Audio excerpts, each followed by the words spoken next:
هلا عظامة. عرفنا المطاعم والتجأنا للبيوت لأنه شتاء وباردة الدنيا. ها أريد خبزة، انطيني خبزة.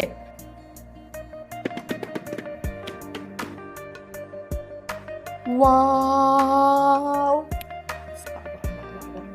لا مستحيل. شوفوا،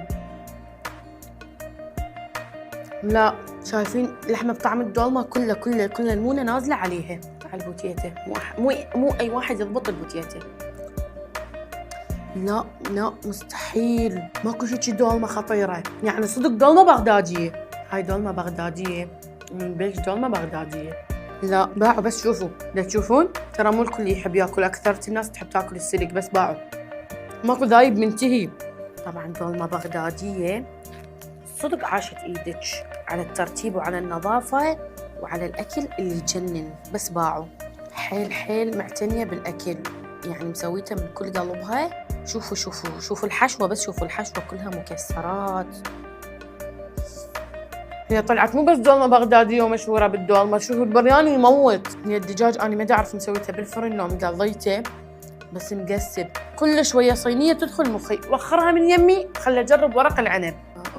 دويفة، بس أوقف وقبل ما آكل خلي أشرب لبن، حتى لبن عدها على اللبن بارد يموت. طعم الليمون مو كلش حموضته قوية، بس طعم ليمون يجنن. وهاي همات.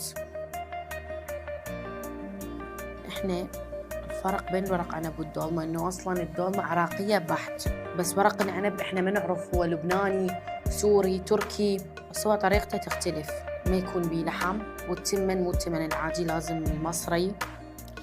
انا ورق العنب اعتبره مقبلات لان الاكل هو بارد.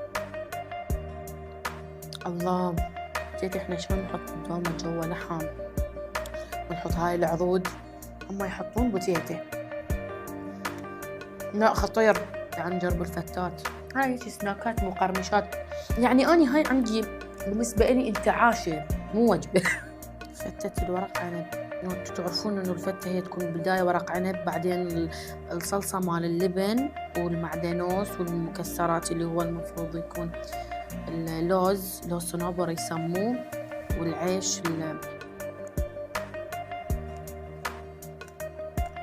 أطيب مال المطاعم قاطات. هاي فتة هي نفسها، هاي فتة الشنو؟ هاي فتة الدوريتوس. لا هو دوريتوس، رغم هي نفس المكونات اثنينهم منها فتة ورق عنب، بس انه الدوريتوس مغير طعمها.